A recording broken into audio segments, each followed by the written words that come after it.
Madrecita de mi vida, yo te canto esta canción, porque eres la más hermosa luz de mi corazón.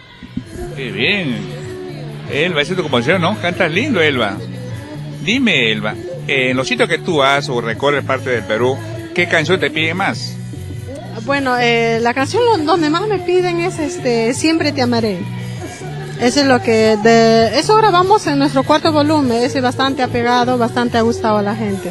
No.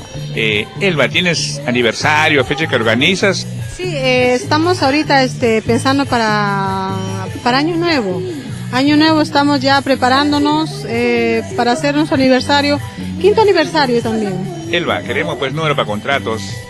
Claro, bueno, mi número para contrato al 943-638-798, solo para contratos.